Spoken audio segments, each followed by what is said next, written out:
दिनै जोङो दुलाराय बर' फरायसा आफादनि 52थि बोसोरसालिया जथुमानि बानजाय आफादनि जानानै बानजाय आफादनि जि अफिस रौता सारिआलिनि बे बिथायाव थानाय बानजाय आफादनि अफिसाव नोंथांमोन बयखौबो जोंनि खौरांगिरि नोंथांमोनखौ जों बरायबाय।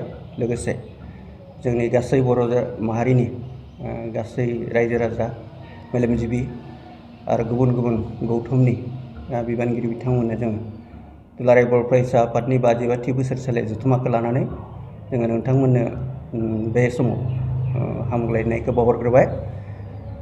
देग्लाय 52थि बोसोरसालिया जथुमा दुलाराय बर' फरायसा आफादनि बेयो दिनै रौता सारिआलियाव जानो थांगासिनो दङ। बे जथुमाया जोंनि थाखाय रौता सारिआलि बासिनि थाखाय बा रौता ओनसोल दिहिंनि थाखाय मोनसे हिस्ट्रि। मानो होनना बुङोबा थामथि खेबनि थाखाय बेहाय दुलाराय बर' फरायसा आफादनि बोसोरसालिया जथुमा जानो थांदों। बिनि सिगां जोंहा 1986 मायथाइयाव जोंनियाव रौता सारिआलियाव मोनसे हिस्ट्रिक कनफारेन्स जादोंमोन, जेराव बड'फा उपेन्द्रनाथ ब्रह्मआ आफादगिरि लानानै 1987 मायथाइनि 2 मार्चनिफ्राय बड'लेण्ड दाबिनानै आन्दलनखौ बिथाङा जागायदोंमोन। बिनि उनाव 18 बोसोरनि उनाव अदेबानि बिटिसि सुक्तिनि एसे उनावनो 18 बोसोरनि उनाव रौता सारिआलियाव जादोंमोन आरो 2004 मायथाइयाव।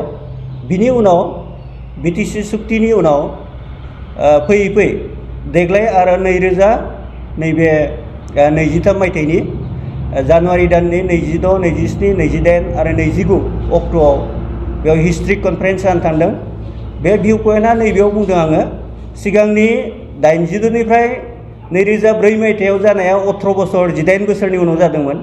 एबारबो 2004 मायथाइनिफ्राय आरो 2023 मायथाइसिम 18 बोसोरानो जायो।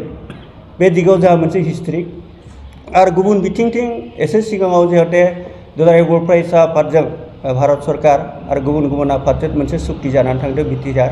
बे सुक्तिनि उनाव जों आरोबाव खनसे बिटिसि सुक्ति जानायनि उनाव रौताया कनफारेन्स खुंना हरदों दुलाराय बर' फरायसा आफादनि आरो बिटिआर सुक्तिनि उनाव दिनै दुलाराय बर' फरायसा आफादनि बोसोरसालिया जथुमाया बेयाव जानो थांगासिनो दं। बेखायनो गासैबो दिगथिं नायनानै हिस्ट्रिक मोनसे कनफारेन्स होननानै जों हमनानै लादों आरो बेखौनो जोङो रायजो राजानो मिन्थिहोदों जे बानजाय आफाद जानानै जों गासैबो बिथिंथिं जोङो साखा-फारा जानो थांगासिनो दङ। गाहायै जोंहा बानजाय आफादनि सिङाव 26ता गासै 26 साब आफाद दालाय आफाद दानानै होनाय जादों आरो साब कमिटिफोरा दिनै खामानि मावबाय थादों। जोङो माइ बोथोरखौ नेदोंमोन, दा माइआ मोननानै हाखांजोब्बाय। दा जोङो फिल्डआव थांगासिनो दङ आरो फैबाय थानाय 9 अक्ट' डिसेम्बरनि 9 अक्ट'आव जोंहा लाइकुटा होनना बुङो जायखौ गाहाय खुन्थि गायनाय बे हाबाफारिया जागोन। जों मैयासो दुलाराय बर' फरायसा आफादजों रायज्लायनानै बेखौ थिग खालामबाय आरो बेखौ जोङो 9 अक्ट' डिसेम्बरनि 9 अक्ट'आव जोङो लाइकुटाखौ गायनायनि उनावनो जोंनि गासैबो साब कमिटिनि हाबाफारिफ्रा फारि फारि गासैबो जालांजोबगोन। दा बेखायनो जोङो रायजो राजानो मिन्थिहोदों बे कनफारेन्सआ जिहेते बोसोरसालिया जथुमा, बेवहाय दुलाराय बर' फरायसा आफादनि हयथ' बिबानफ्रा सोलाय सोल' जागोन आरो बर' माहारिनि गासै बिबानखौ जिहेते फाफ्लियाव रुजुनना लानानै दुलाराय बर' फरायसा आफादा बर' माहारिनि थैनाय थांनायनि बाथ्राखौ लानानै सानदों।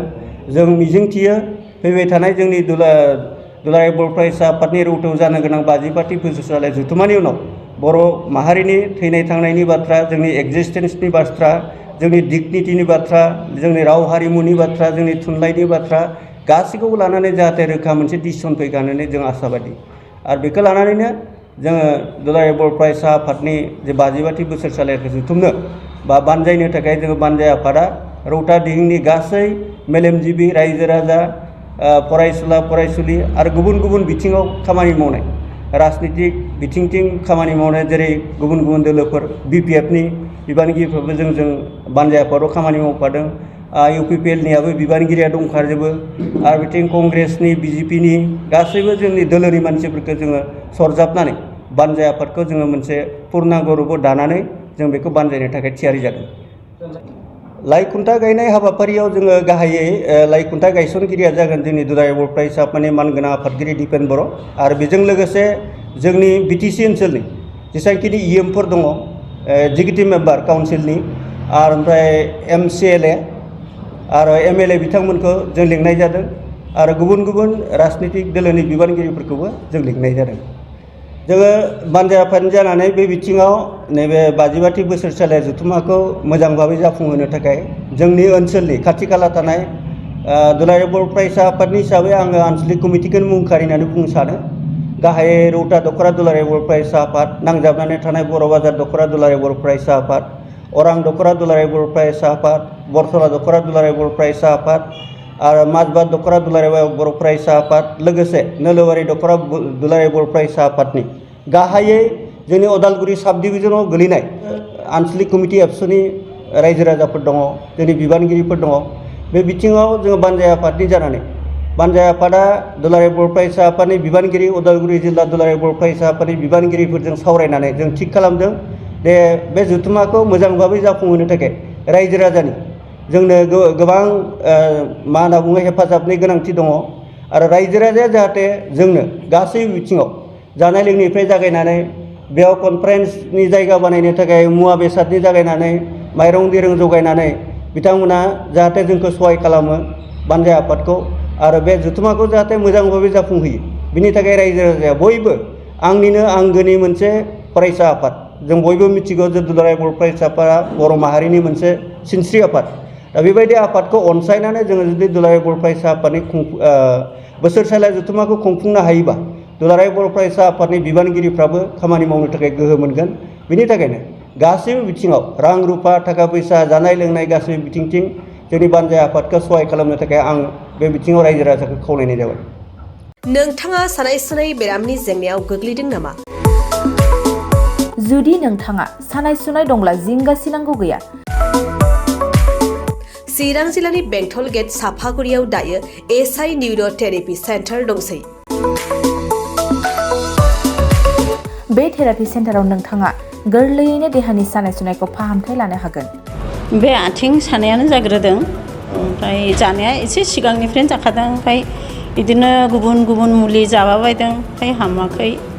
दिनैनि ट्रिटमेन्टआ आङो एसे मोजां मोनसिनबाय। जेरै सिं सानाय, आफादावरि सानाय, मोदोम जरा सानाय, आइजोफोरनि जेंना, खर' सानाय बायदि बेरामखौ फाहामनाय जायो। लोगोसेयैनो बे सेन्टाराव थानानै फाहामथाय लानो हानायनिबो सुबिदा खालामदों। नोंथांमोनहा SI निउर' थेरापि सेन्टाराव फाहामथाय लानो गोसो दंब्ला नैबे मबाइल नम्बर 7620160459 नङाब्ला 9476977956 आव थोंजों सुलाद लानो हागोन।